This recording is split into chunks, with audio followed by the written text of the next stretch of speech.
አስቴር በዳኔ በዚህ ፌክ ኢትዮጵያኒስት ምለዋል ቅድም ኢንተርናሽናሊስት እንደምለው እንደጀመርኩት ፌክ ኢትዮጵያኒስት የሚባለው አስቴር በዳኔ ንግስታቸው ነበረች። አሁን ትልልቅ ጦርነቶችን ያስነሳው ነገር አሁን ጦር የሚያማዝዘን ብዙ ትውልድ የበላብን ጉዳይ ምን እንደሆነ ልንገርህ።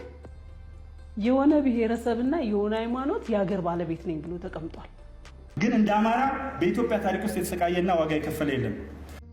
እኔም ማውቀው አህመዲን ጀበል ፍጹም ትሁት ምሁርና አንባቢ ተመራማሪ አንደበተ ርቱዕ እዩኝ የማይል ለፈጣሪው በአግባቡ የሚገዛ ሙአሚን ወደ ቴዲ አፍሮ ዘፈን ስመለስ አንገት ከሚሰበር ባይበላስ ቢቀር የሚል ዘፈን ሰማው። ገጠም ተጻፈው አንገት ከሚሰበር ባይበላስ አማርኛ ይችላል ታዋ በደንብ ሌሎች ጉዳዮችን እናነሳለን። ቀሚስ ልበስና አለኛ ዋሳ ታውቃለህ? አይ አለፍም ብዬ እንዲሁ ሄድኩኝ። ያው ያኔ ኦርቶዶክስን ለማብሸቅ እኔን ቀሚስ አልብሶ እዛ ማቆም ነበር አጀንዳው። እደጊ ምን ይከፈለዋል የመንገዱ ለታ እደጊ ያራራቀውን ሰው ያገናኘለታ ዘመየዋ ነይ ነይ ዘመየዋ ነይ ነይ ዘመየዋ ነይ ነይ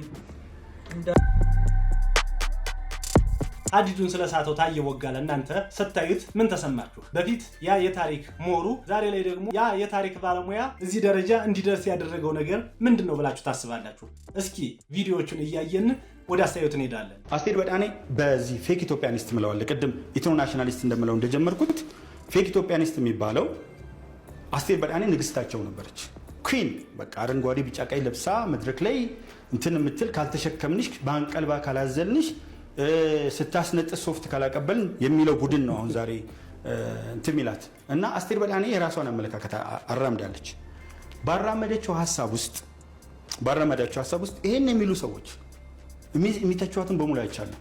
ዶክተር ደቡብ አፍሪካ ያለው እኛም በተመለከተ እኛም የሚለው ኢትዮጵያ የሚለው አማራ ነው ሌላው አይደለም ማለት ነው። እኛም በተመለከተ ኢትዮጵያን በተመለከተ አማራን በተመለከተ ሁሉም ጋር አንድ ነው፣ ሁሉም ትግሬ አንድ ነው፣ ቃል በቃል ነው። አንድ አልጨመርኩባትም፣ አንድ አልቀነስኩ። ኢትዮጵያን አጣብቆ ያዘው ይላል ብርጋዴር ጀነራል ተፈራ ማሞ ጫካ ያለው አማራ ነው። ሻለቃ ዳዊት ወልደ ጊዮርጊስ ኢትዮጵያ አማራ ናት፣ አማራ ናት፣ ለማን ነው የምንሰጣት ይላል። ሙሉ ቪዲዮ እንሰጣለን። መጀመሪያ በምን ሞራል ነው አስቴር በዳኔ የሚተቹት?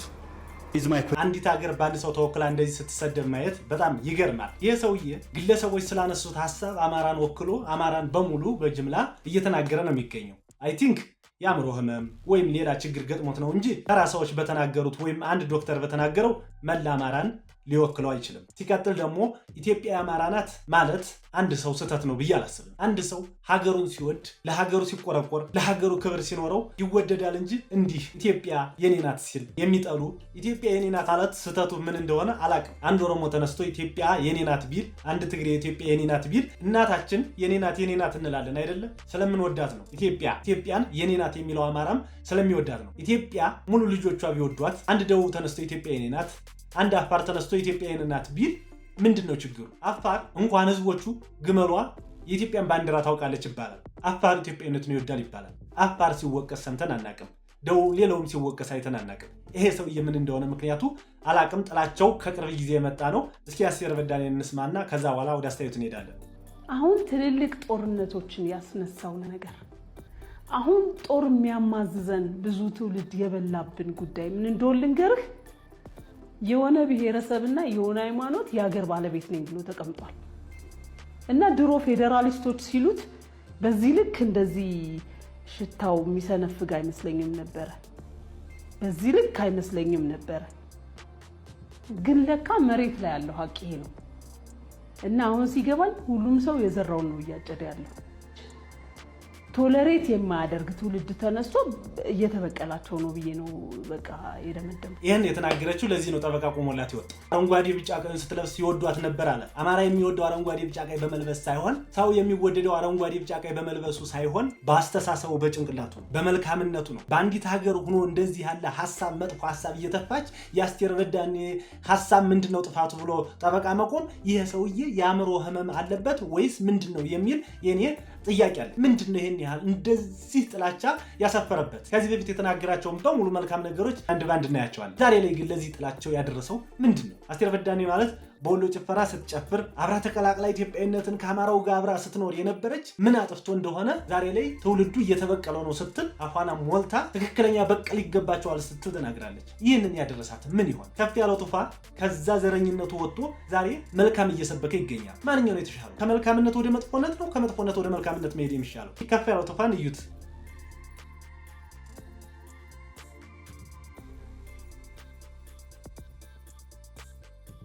ዛሬ ላይ ታየ ቦጋለ ተነስቶ እንዲህ ሊያጮኸው የቻለው ምንድን ነው? እስኪ ቪዲዮዎችን እንያቸው። ከዚህ በፊት የተናገራቸው ከቅርብ ጊዜ በኋላ የሆነ በሽታ ገብቶበት እንጂ እንዲህ በሰላም ወይም የሆነ ለማደር የፈለገው ወይም ያጠፋው ጥፋት ወይም የሰራው ወንጀል አለ እሱን ለመደበቅ ነው እንጂ ጥላቻ ታየ ቦጋለን የበደለ ሰው ኑሮ ወይም አማራ ኢትዮጵያን በድሎ ኦሮሞን በድሎ አይደለም። ግን እንደ አማራ በኢትዮጵያ ታሪክ ውስጥ የተሰቃየና ዋጋ የከፈለ የለም።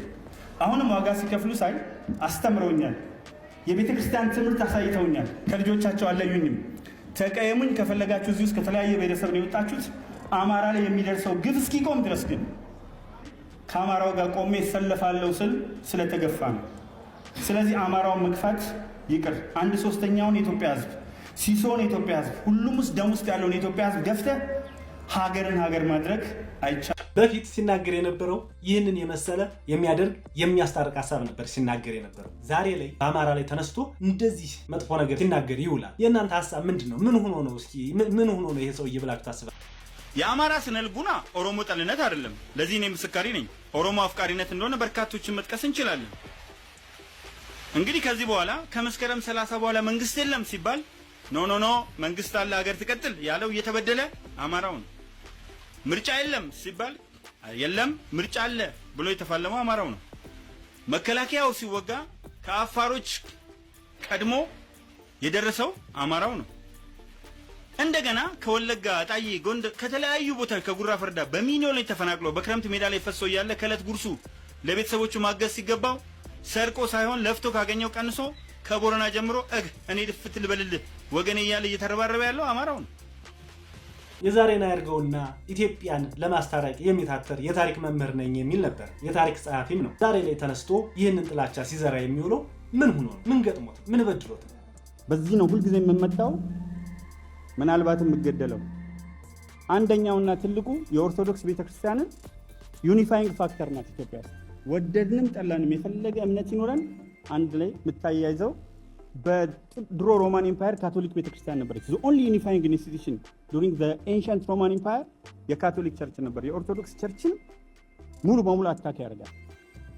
ገፊ፣ ፊውዳላዊ የተለያየ ነገር አድርጎ ስዕል ይስላታል፣ ከእምነት ያስወጣታል።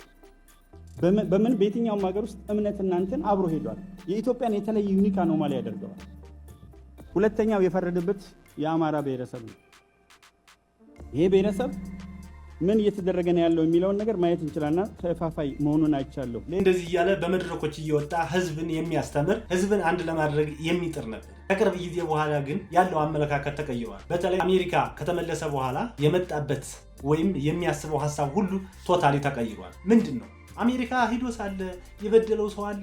አማራውና ኦሮሞ ትግሬውም ይሁን በኢትዮጵያ ምድር ተዋልዶ አብሮ ተሳስሮ ነው ያለው። እንኳን አይደለም አማራውና ኦሮሞ ትግሬው፣ ኤርትራዎች ራሱ አብዛኛው ተጋብተው ኢትዮጵያ ጋር አሉ። ኤርትራዎች ራሱ ተጋምደዋል። እስኪ እናንተ የኛ ነው ማለት ኢትዮጵያ የኔ ናት ብል እኔ እጠላለሁ ወይስ ኢትዮጵያ ትውደም ነው ማለት ያለብኝ? እኔም ማውቀው አህመዲን ጀበል ፍጹም ትሁት ምሁርና አንባቢ ተመራማሪ፣ አንደበተ ርቱዕ እዩኝ የማይል ለፈጣሪው በአግባቡ የሚገዛ ሙአሚን፣ ላመነበት ጉዳይ ወደ ኋላ የማይል ጀግና፣ የአቋም ሰው፣ እስር ቤት ውስጥ የነበሩ ለዋስትና ገንዘብ ያነሳቸውን ቄሶች ወይም ቀሳውስት ጭምር ገንዘብ ከፍሎ ያስፈታ የመልካምነት አርአያችን፣ የኔ አይነት በሃይማኖት እኩልነት የምናምንና ፍቅር ያሸንፋል ብለን የተነሳን ሰዎች አስተምሮና አንጾ የገራ የምንወደውና የምናከብረው ኡስታዛችን ነው። የስም ማጥፋት ዘመቻው የቆየና በእነማን እንደሚመራ የሚታወቅ ቢሆንም ሰሞኑን ኢትዮጵያ እያካሄደች ያለውን የምክክር መድረክ አስመልክቶ በሚያነሳቸው ሀሳቦች የስም ማጥፋት ዘመቻው ተጧጡ። እኔ ስለ አህመዲን ጀበል ምንም ማለት አልፈልግም፣ ግን የምክክር ኮሚሽኑ ላይ ስላነሳው ሐሳብ አይደለም እስካሁን አስተያየት ሲሰጥበት ያየሁት። ስልጤ ላይ ሄዶ እስልምና ስልጤነት ነው፣ ስልጤ እስልምናነት ነው በሚለው ሐሳብ ተነስቶ ነው አብዛኛው ትችት ሲደርስበት ያየሁት። የትኞቹን ቄስ እንዳስፈታ የትኞቹን ምዕመን እንዳስፈታ አላቅም። መረጃው ካለው ኦኬ ጥሩ።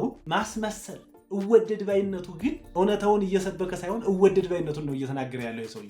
ራሱ ወጥቶ እንደዚህ አስፈተው ሲል አልሰማው። መሐመድን ጀበል እንደዚህ አስፈተው፣ ቄስ አስፈተው፣ ምዕመን አስፈተው፣ የታሰሩትን ረደው ሲልስ አይቸም ሰምቸም አላቅም። ራሱ በሚዲያ ወጥቶ እሱ ከምን እንዳገኘው አላቅም። ምሁር አሰላሳይ ምናምን ለሚለው አሰላሳይ ከሆነ ስህተቱን ወጥቶ ይቅርታ ነው ማለት ያለበት እንጂ ይወገር ይደብደብ አልተባለም። ሁላችንም ይሄንን ሐሳብ ስንሰማ ስልጤነት እስልምና ነው፣ እስልምናነት ስልጤ ነው ሲል ተሳስቷል፣ ወጥቶ ይቅርታ ይበል ነው እንጂ እያልን ያለን ነው። እኔም ከራሴ ተነስቼ ሌላ ነገር አይደለም።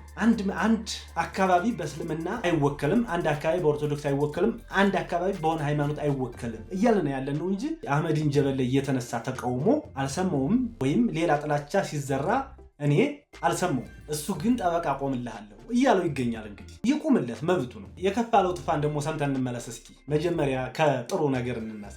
ወደ ቴዲ አፍሮ ዘፈን ስመለስ አንገት ከሚሰበር ባይበላስ ቢቀር የሚል ዘፈን ሰማሁ።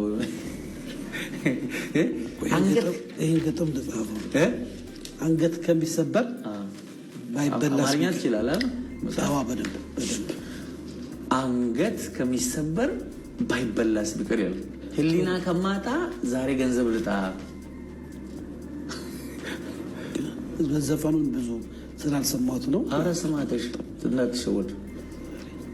ቀጠለሽ እነዚህ ስንኞች። ከዛ ይሄ ዘፈን ምንድን ነው እንግዲህ ሰው ያልሆነ ነገር ሰርቶ አንዱ አንዱን ሰድቦ አንዱ አንዱን አዋርዶ ሰውን ከሰው አጋይተ እኔ በልጣለሁ እያልክ ሄደ ነገ ሀገር ፈርሶ ሰው በክፉኛ ተያይቶ እኔም ባደረግኩት አስተዋጽኦ ከማፍር አንገት ከሚሰበር ማለት ይሁን አፍረ አይደል ኩንበስ ብለህ መሄድ ቀና ብለህ ሰው ለማየት አቅም ስታጣ ነው፣ ሞራል ስታጣ ነው።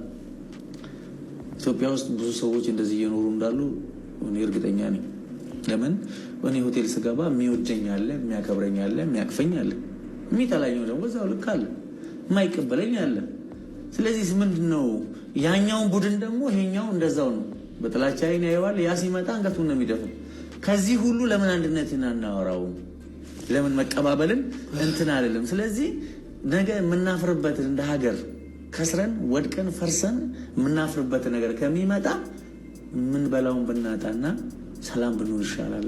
ሰላም ከምግብ በላይ ነው። ይህን ለታየ ወጋላ አድርሱለት። ከፍ ያለው ቱፋ ከስተቱ ተምሮ አንድነት እንደሚጠቅም መልካምነት እንደሚጠቅም በዓለም ዙሪያ የተለያየ ማህበረሰብ ጉዳት እንጂ ጥቅም አግኝቶ አያውቅም። በኢትዮጵያም ቢሆን መከፋፈል ጉዳት እንጂ ጥቅም አያመጣም። የትኛውም ዓለም ብንሄድ አንድነታቸው ሀያል እንዲሆኑ አድርጓቸዋል። ከፍ ያለው ቱፋ የመለሰለት ለታየ ወጋላ ነው። ይህንን ቆርጣችሁ ላኩለት። ሰላም ከገንዘብ በላይ ነው።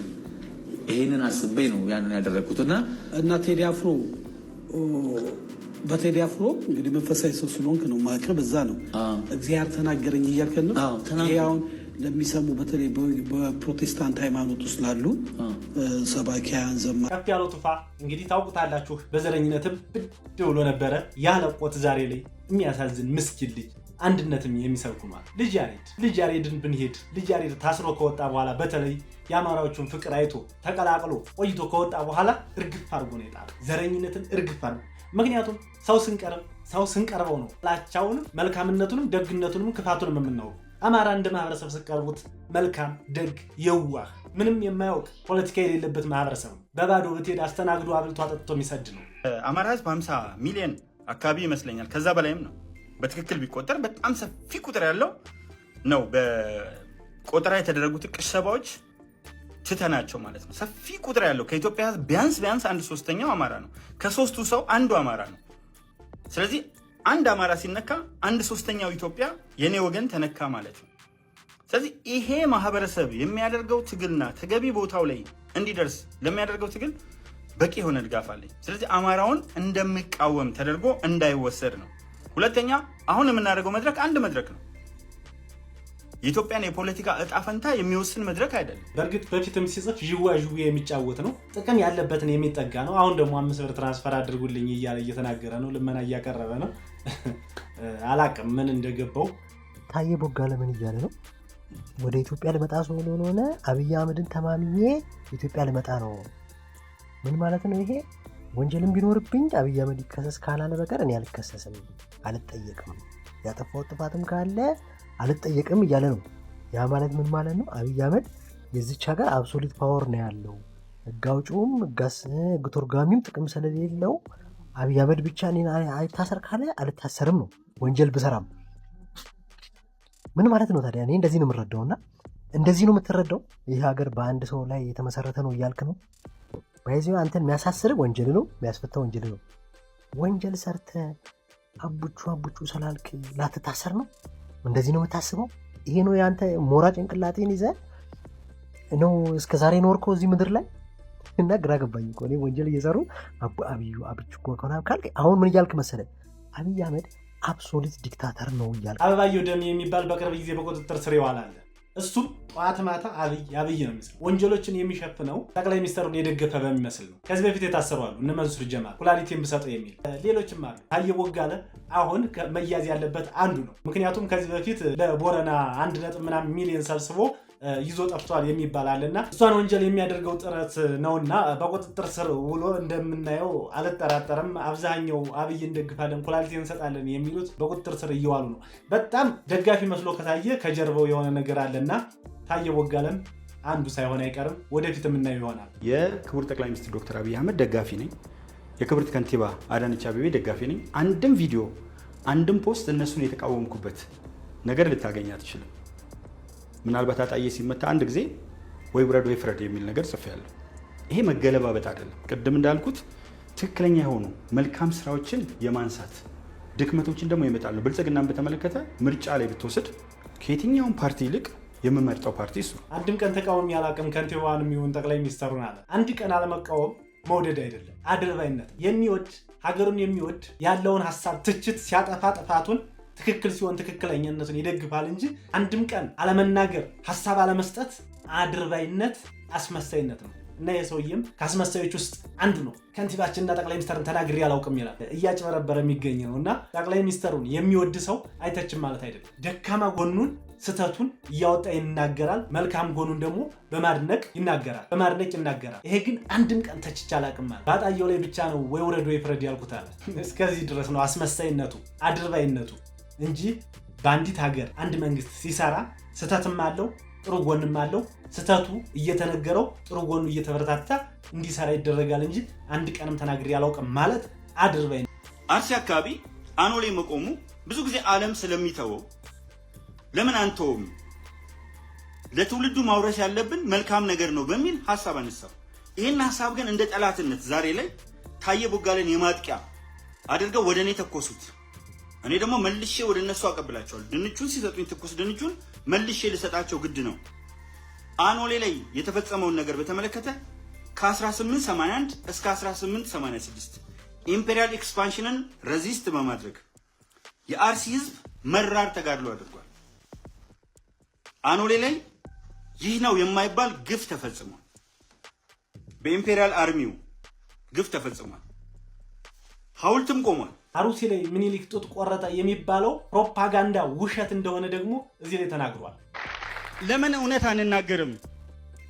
እዚያ አጠገቤ የታሪክ ምሁራን አላችሁ።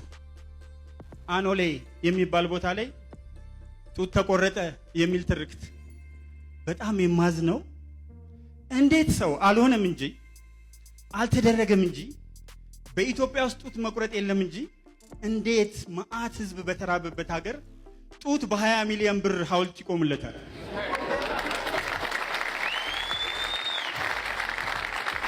ጎበዝ፣ ለዘመናት አብረን የኖርንበት ፍቅር፣ አንድ የፍቅር ሐውልት ኢትዮጵያ ውስጥ አይታችኋል?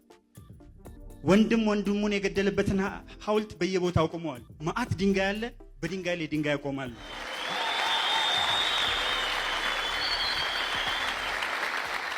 እንዴት ሰው ዋሽቶ ያስታርቃል እንጂ እንዴት ሰው ዋሽቶ ያጣላል? ጎበዝ፣ አኖሌ ብትሄዱ በአካል ሄጃለሁ። የአኖሌን ሰዎች ብትጠይቋቸው አንድም ቀን አማራና ኦሮሞ አኖሌ ላይ ተጋጭተው አያውቁም። ማነህ እንትና እንደኔ መናገር አትችልም፣ ማነህ እንትና እንደኔ መናገር አትችልም። የኔ ልጅ ሎኮ ችግር ቢመጣ እዚሁ ሀገር ላይ ነው። ትንሿ ልጄ የ3 ዓመት ልጄ ሎኮ ችግር ቢመጣ እዚህ ነው የምትሆነው። ይህን ይናገር የነበረው ነው ዛሬ ላይ ቀይሮ አሩሲ አኖሌ ላይ ዘግናኝ ድርጊት ተፈጽሟል። ከ1881 በአጼ ምኒልክ ጊዜ በኢምፔሪያሊስት ጊዜ ዘግናኝ ድርጊት ተፈጽሟል እያለ እየተናገረ የነበረው የድሮ የታሪክ ባለሙያ ሰውዬ ነው። በቅርብ ጊዜ የተናገረው ይህን ያስተማረው ሰውዬ ነው። ተገለውጦ ይህን ያስተማረው። እኔ ሀገራችን ታሳዝነኛለች። ወጥ አቋም አይኖረንም። ስለ ፍቅር ብንሰብክ ምን ችግር አለ? ስለ ፍቅር መስዋዕትነት ብንከፍል ምን ችግር አለ? ይህንስ በጣም አዝኜበታለሁ። ዛሬ ቴዎድሮስን ሴት ገደለቻት ለሚሉት ነውረኞች ራሳቸው ጸጋዬ ገብረመድህንን ደግሞ መልሰው በሌላ ሲያደንቁ ስለምትመለከቱ እኚህን የሚያደንቋቸው ጭንቅላት ያላቸው ሰዎች እንዲህ ነው ያሉት። ከጠላቶቼ ጭብጥ ውስጥ ትንፋሽን በእጄ ስነጥቃት ራሳቸውን ነበረ መቅደላ ላይ የሰዉት። ስለዚህ ትንፋሽን በእጄ ስነጥቃት ሞቴን ከመንጋጋቸው ውስጥ መንጭቄ ነው ስሞታት። ኦልሬዲ መንጋጋ ውስጥ ገብተው ነበር። 42,000 አካባቢ ሰራዊት ነው። የተለያዩ ጽሁፎችን ብታዩ የመጣባቸው በጣም ፈርተው ነበር። 9 ሚሊዮን ስተርሊንግ ፓውንድ ነው። ስተርሊንግ ፓውንድ ማለት 9 ሚሊዮን ያን ያስቡት ዋጋው ስንት እንደሆነ። ያን ያህል ነው ብሪታንያ ተጨንቃ የመደበችው። ምክንያቱም ስለሳቸው የሰማችው ነገር ሄደው ከነበሩት እነ ሞሬሳል የመጀመሪያውን መድፍ የሰራው ሞሬሳል ትንሿ መድፍ፣ ከዛ ወዲህ ነው 30 መድፎች የሰሩት እና እሱ ሄደው ነግሯቸዋል። ሰውየው እንዲያዋዝ አይደሉም። ለምን አጠገባቸው ሆኖ ጀግንነታቸውን አይቷል፣ አደረጃጀታቸውን ተመልክቷል። ስለዚህ ቤተክርስቲያን የነበሩ ሰዎች ስላልገባቸው፣ ህዝቡ ስላልገባው አብሯቸው ሊሰለፍ አልቻለም። ለሀገሬ ብድር ልከፍላት አሉ።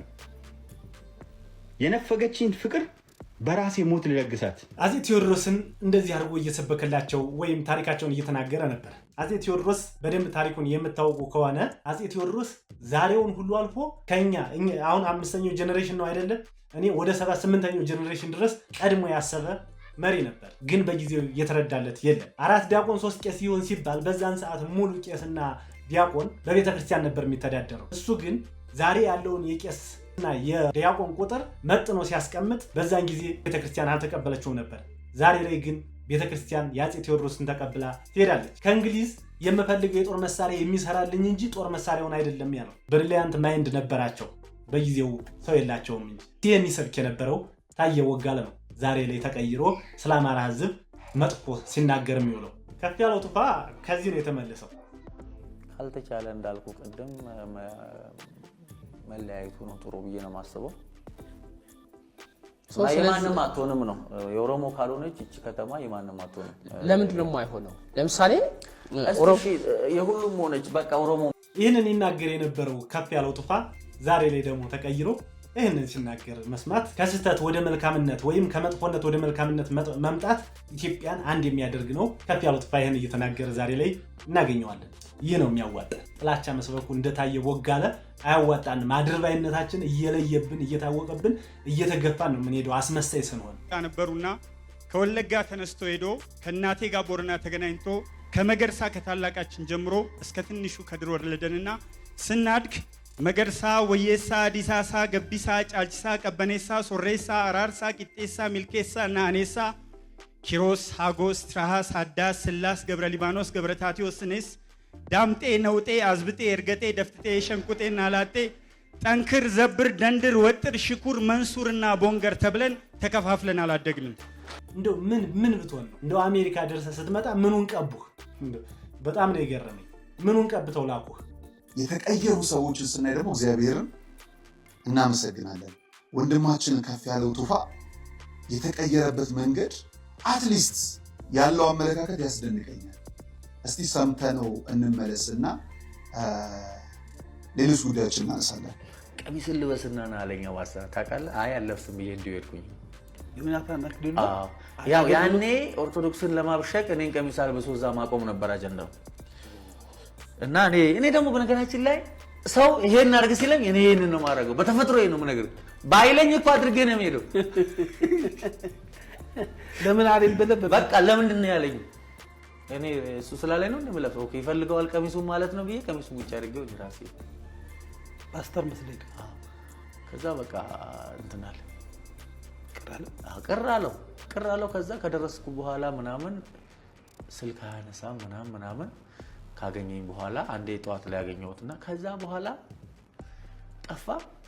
በስንተኛው ቀን እዚህ ቃተኛ ቦሌ ያገኘሁት ልንገርህ። ለምን መሰለህ? አይጠቅምም። ከፍያለው ጋር በነገራችን ላይ እንደው የሀገር ሚስጥር ባይኖር የአገልጋዮች ሚስጥር አለ።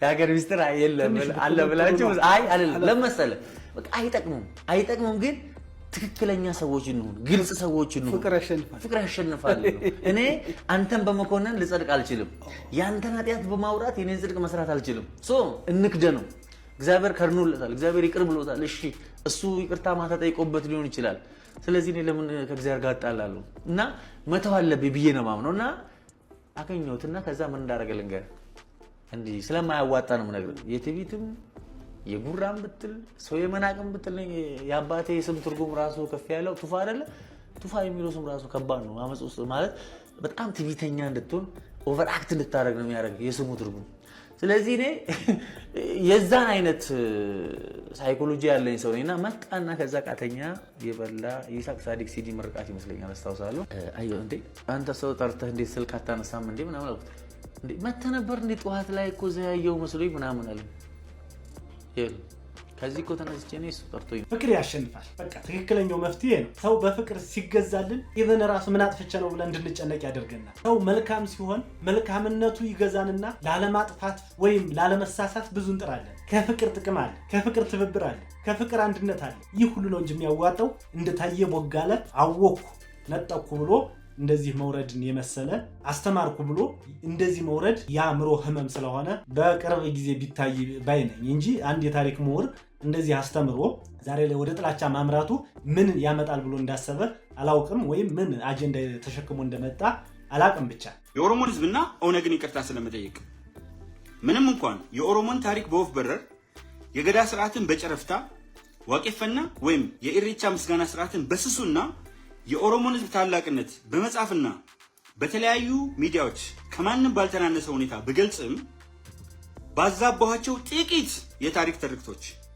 የኦሮሞን ህዝብና ኦነግን ደጋግሜ በጽሁፍና በቃል ይቅርታ በይፋ መጠየቄ እሙን ነው ከአንድ ዓመት ተኩል በፊት ጀምሮ ኦነግንና የኦሮሞን ህዝብ ከፍተኛ የሆነ ይቅርታ ጠይቄያለሁ አጥፍቻለሁ ታሪኩን በደንብ አልገለጽኩም ወይም የጥላቻ ስብከት አልሰበኩም ይቅርታ አድርጉልኝ ይያለ ነገ ላይ ይሄ ሰው የማይከረበትበት ምክንያት የለም እና ሁላችንም ተጠንቅቀን መያዝ አለብን ይሄ ሰውዬ ሌላ ግጭትና አጀንዳ ይዞ እየመጣ ስለሆነ መንግስት በቁጥጥር ስር ሊያደርገው ይገባል ምክንያቱም የኦሮሞ ባህል ታሪኩ ማንነቱ ተጽፎ ተቀምጧል ሁላችንም ስለ ኦሮሞ መልካምነት ደግነት አብሮ መኖርነት እንጂ ሌላ ነገር ሲደረግ አይተን አናውቅም አሁን ላይ የመጣው ዘረኝነቱ ምኑ በፖለቲከኞች የመጣ እንጂ በኦሮሞ ህዝብ የመጣ አይደለም ኦሮሞና አማራ ኦሮሞና ትግሬ ደቡብና ኦሮሞ ሁሉም ተዋህዶ የኖረባት ኢትዮጵያ ናት የኦሮሞ ታሪክ ሲነሳ አማራውንም ትግሬውንም ያጠቃልላል አድዋ ላይ የወደቁት መላ ኢትዮጵያውያን ባንድ ነው አድዋ ተራራ ላይ የተቀበሩት ማንን ኢትዮጵያን ለማዳን ሲል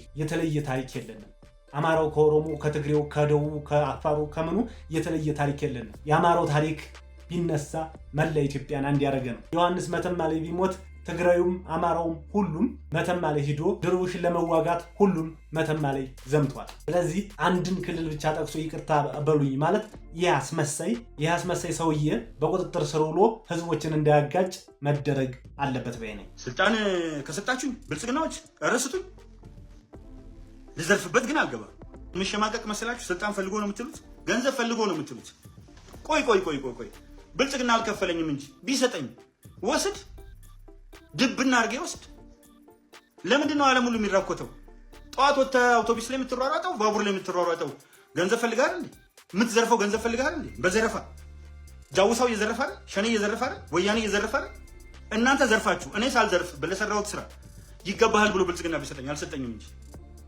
አይሰጥህም ምክንያቱም አንተ ካሃዲ እንደሆንክ አይሰጥህም ምክንያቱም አንተ ወላዋይ ነገም እንደምትከደው ያውቃል ሲቀጥል ደግሞ ከኔም ዘረፈ ጃውሳ ምናምን ዘረፈ የምትለው የዘረፈውን ህግ እንዲጠየቅ ማድረግ እንጂ እኔም ልዝረፍ አይባልም እንዲህ ይወርዳል ብዬ አንድ ቀን ማስቤም አላውቅም ነበር በዚህ ልክ ሰው ይወርዳል በስማ ደጊ በሰበብ አስባቡ ከወዳጅ ራቀ ደጊ እንግዲህ ቀን ወጣ ለተነፋፈቀ ደጊ ምን ይከፈለዋል የመንገዱ ለታ ደጊ ያራራቀውን ሰው ያገናኘለታ ዞምየዋ ነይ ዞምየዋ ነይ ዞምየዋ ነይ እንደ አባይ ጎዳናን እንደ ጠበስ ማዛው ናፍቆትሽ ወዝውዘው ስቃዬን አበዛው ስቃዬን አበዛው አልገባኝም እኔ የፍቅሪ ጸባይ አዙይታለሁ ወይ ደስ የሚለው በፍቅር መኖር ነው። ከጥላቻ ምንም አይገኝም። እንማርበት። ኤኒዌይስ በየትኛውም አካባቢ ብንሄድ ፍቅር ይበልጣል። በየትኛውም አካባቢ ብንኖር ፍቅር ይበልጣል። ፍቅር ከሌለ ሁሉ ነገር የለም። አብሮ መስራት፣ አብሮ መብላት፣ አብሮ በአንድ ሀገር የሚያኖረን ፍቅር ነው እና በፍቅር እንኖር እላለሁ። ላይክ ኤንድ ሰብስክራይብ እያደረጋችሁ የዩቲዩብ ቻናል ቤተሰብ ይሁኑ። አመሰግናለሁ።